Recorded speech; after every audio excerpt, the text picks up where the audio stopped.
I'm Elizabeth Newell. I'm Kimberly Baker. And this is TA Talks. So Kim, you worked with very diverse students. You had lots of challenges that you had to work with these kids. And from a virtual perspective, how do you make sure that you're meeting the needs of all your students and making that reflect in your Schoology classroom? Well, the main thing is collaboration. Collaboration is so important whether you're working virtually or if you're working traditionally. For the virtual settings, I would encourage our special ed resource teachers to be admins in the courses with the general ed teachers. And the reason for that is that you can make your own assignments there. You can make grading groups. You can see what your learners are doing with their peers in the general ed setting. And also that teacher can see what you're working on with your special ed learners.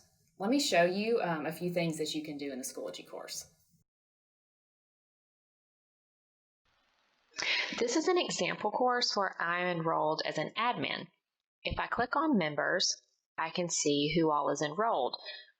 Students cannot see this member list. On the right-hand side, you'll see a few examples of grading groups. These are a great way to put students together for group projects, students with special needs, or any other specific criteria, and you can name these groups whatever you want to. It can even be something like red team, green team.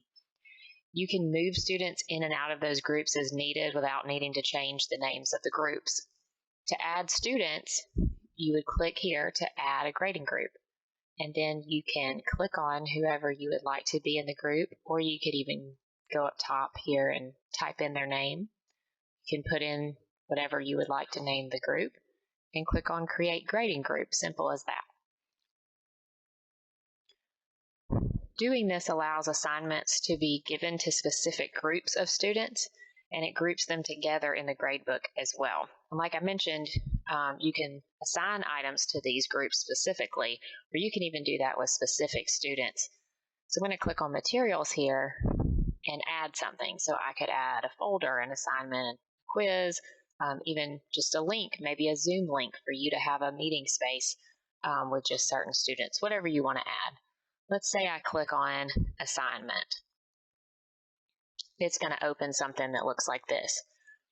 I would name it, describe it, put whatever I want to put, and then come down to these three little dots here. And if I click on those, I can assign this to any one student by typing in a name like that, or I could type in the name of a group and put the group there.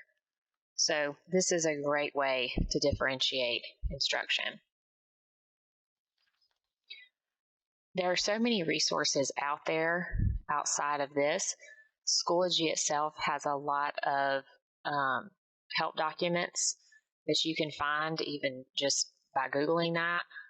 If you go to YouTube, I have just done a basic search, Schoology for Special Education, to show you there is so much there. And I'm not saying that I have vetted every one of these videos, but I'm just saying that there's a lot to choose from here.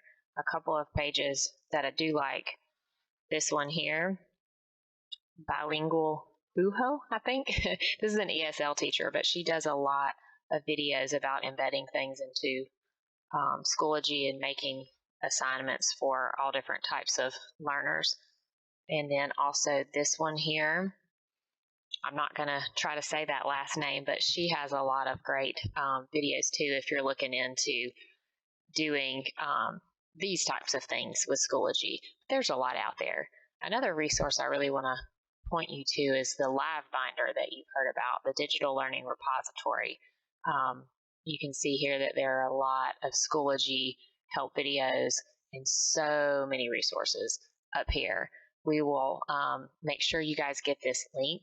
This is a really great tool to have.